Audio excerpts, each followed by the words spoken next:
Hello, welcome to the 13th episode of the Dragon's Pen podcast about fantasy writing, sci-fi writing, and other genre-specific writing. My name is Martin, I'm a fantasy writer myself, and I have spent years attending and leading workshops, working with aspiring writers to help them understand how to improve their texts. I thought I might share my experience and give you some advice on how to develop your worlds, build your stories and characters, and help you write your own fantasy or sci-fi saga. So, let's get to it.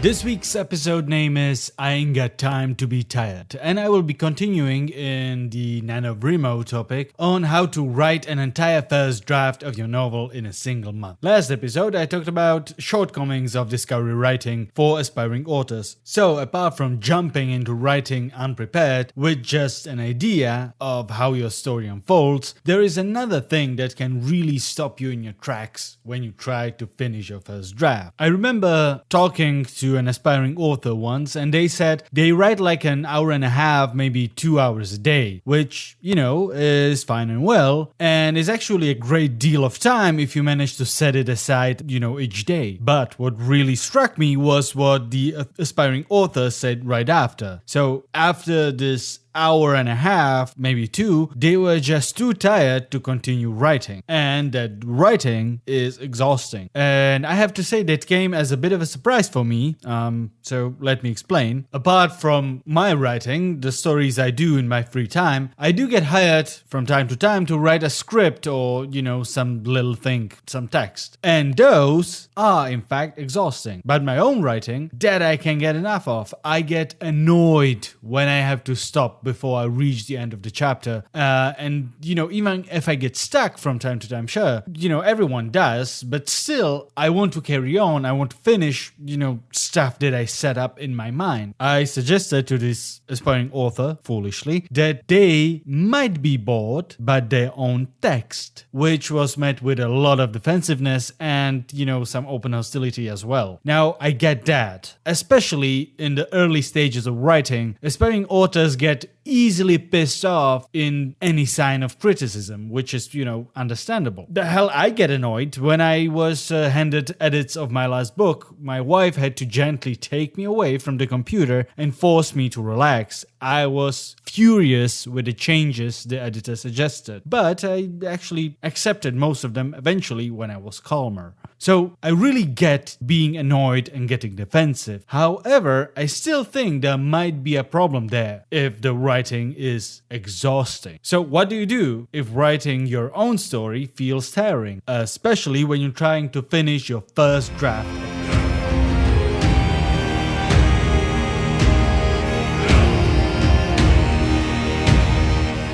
Okay, so writing should not be exhausting if you are trying to be a writer. I mean, it kind of makes sense. If it is, there might be a problem, and the problem usually is between you and your text. Could be a number of problems, really, and, basing this on my own personal experience from the past, I'll try to explain the ones I find most common with myself and aspiring authors I talk to. Okay, so sure, writing can be exhausting from time to time, definitely. But, there are two main causes I encountered that are usually the main problem if, this happens a lot. Being bored by own text or being lost in it. The latter, being lost, I've talked about it at length in the previous episode. You are creating as you go, but along with coming up with words, sentences, and structures, you are also creating a story, or rather discovering. And that can be very exhausting. That is what used to happen to me a lot when I was in my early stages of writing. You plow through this foggy idea of your novel and your story in your head and put it on paper as you go. And again, please do not take this the wrong way. I'm not at all saying you should abandon your discovery writing. Exhausting as it is very freeing, actually. What I'm saying is keep it in check, especially if you are trying to finish something. Discovery can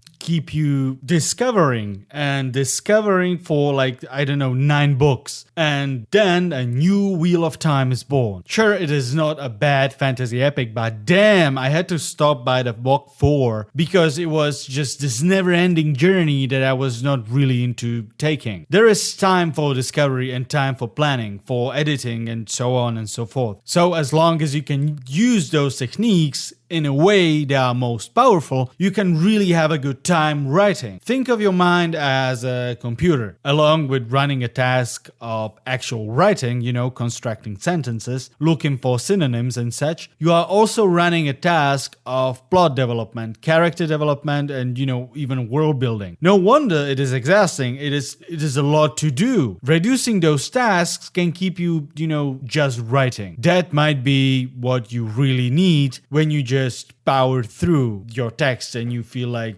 it sucks the life out of you. Maybe it would help to stop, create a few scenes up ahead, make some notes, and, just write what you plan. It might get much easier. Another problem I was talking about is being bored by your own text. This one can really sneak up on you. I mean, it is your story you are writing. How can it be boring to you? Well, it is not like watching a boring movie. You don't really drift off and just switch the channel. That is why it is so hard to tell you are being bored. Ever caught yourself suddenly world building in the middle of a chapter? The hero is talking to a stranger he met, and you try to come up with line like, by the gods, what are you doing here? And go, wait, how many gods do I really have in my world? What do they do? Which one is my hero closest to? And are they actual like godlike beings that are like roaming around? Or are they just idols of worship? Should I introduce a god into my story? Maybe just,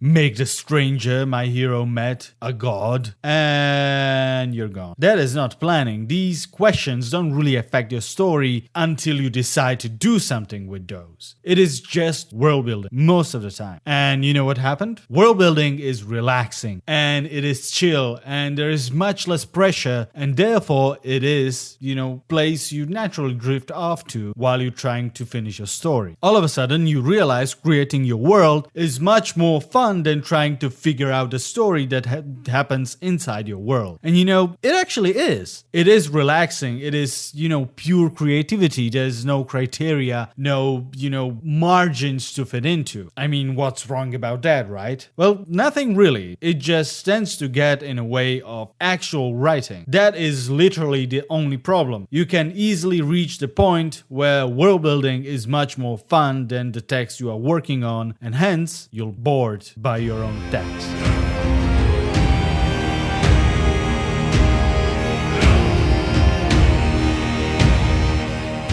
I remember feeling this way when I was working on my first text. You start off okay, but as the plot piles on and progresses, you reach the point where writing feels more like a chore than anything else, and you drift off towards world building, which is actually natural. You ask around and people tell you, yeah, it's a chore, it can be like that. And you think, okay, maybe I'm the problem, my lack of willpower and discipline. And these things are super important when you're writing, let's say, a work assignment. You need discipline and willpower and just, power through it until you reach the point where you can be creative. But the thing is, with work assignments, you are trying to fit into your, you're trying to fit your thoughts into sort of a mold of somebody else's idea. And that can be hard from time to time. But with your own writing, writing can be fun and feel nothing like a chore at all. For entire length of your project, of your first draft, you can just have fun. Okay, maybe apart from, editing and re-editing, that can be frustrating as hell for sure. But the actual, writing, I'm telling you, that should be fun. It shouldn't be exhausting at all. But, the first draft is just you. There is a simple advice I can give you. Write what you would love to read. Sure, you can stick with the common ground. Alex, the orphan, the magic tattoo, the epic battle of good and evil and,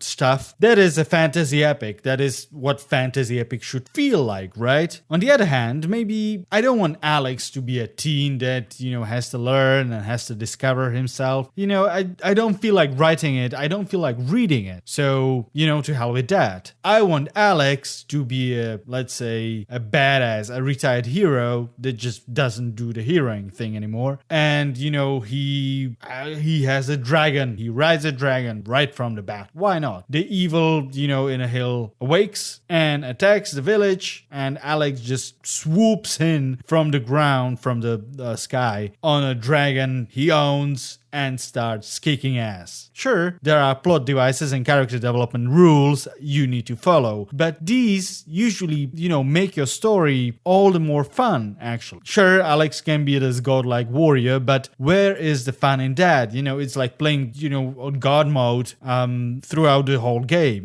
Without a plot, without a challenge, it's not much of a fun at all. So, Alex needs to overcome something that makes a hero. So, maybe he is just tired of fighting and he strives to fix the ancient evil thing peacefully and just keeps getting beaten down. Or maybe he's just tired of politics and people and he is a recluse. I don't know. Just, whatever feels like you want to read it, like you want to see it as a story unfold in front of your eyes. You can create whatever, yet many aspiring authors get stuck, forcing themselves into these fantasy sci-fi molds, and rather than creating something new, fresh, and original, they end up recreating something we all have read like a million times. And that is a really common problem I have seen a million times. Aspiring authors, find this sort of sci-fi fantasy saga mold they want to fit into. Okay, so I need a orphan that discovers himself and is secretly a hero, and maybe there is let's say prophecy or something like that. I talk about this a lot in previous episodes. Anyway, they jump on this cliche or trope highway and trying to face the not original content or like be original by, let's say, driving backwards. Yeah, like I'm original, so my teen orphan discovering himself is going to be a hero, but he is an angel. Yeah, you're still on the same highway, you're just driving backwards. And that's not what discovery writing is all about. Discovery writing is more about, going off the highway and, going from this little roads in the countryside and trying to find something new, something that is more you. So, ask yourself, is this what really want to write? Is this a story you would really love to read? Or is it something you feel that,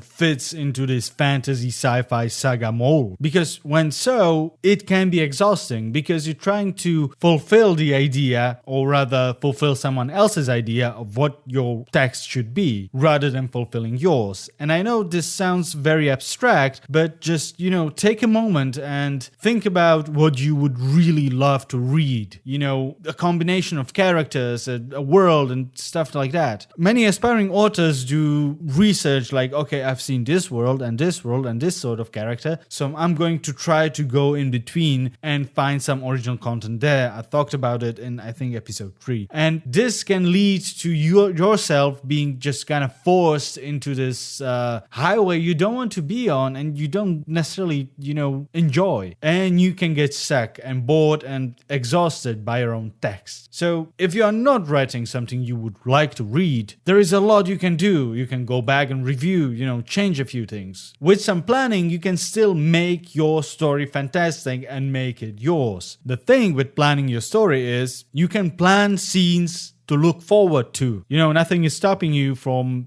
putting a scene in each chapter that you would really love to happen to your character, even though, it doesn't really make sense in a story. You can just, spread the scenes in front of you and just make them make sense eventually. You can enjoy planting seeds for your epic final battle along the way. Let's say Alex is to swoop down on a dragon, not in the first act, but in the third as an epic, finish. He just flies with a dragon and roar and, fire, and it will be epic. So I can go the entire book talking about how the idea of dragons is idiotic. There is no such thing as dragons. I mean, come on, having this conversation. I can have this conversation multiple times throughout the book, with different characters, different angles I can take. And, I can make Alex use the idea of existence of dragons to, let's say, judge people. Like, can we trust him? Well, he believes in dragons, so we better not.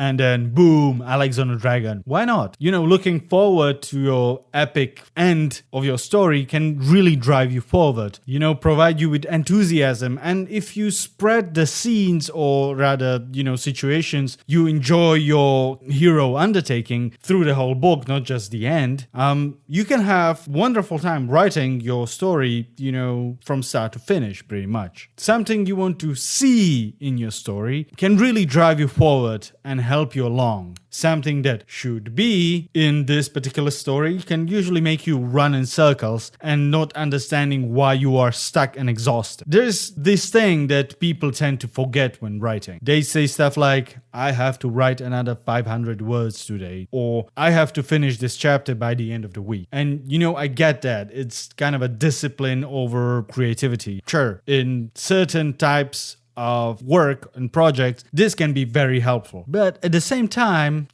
unless there is a big part of I want to in that I have to, you're gonna have a bad time. Good luck with your writing, and hopefully you were at least a little bit inspired. Thank you for your listening.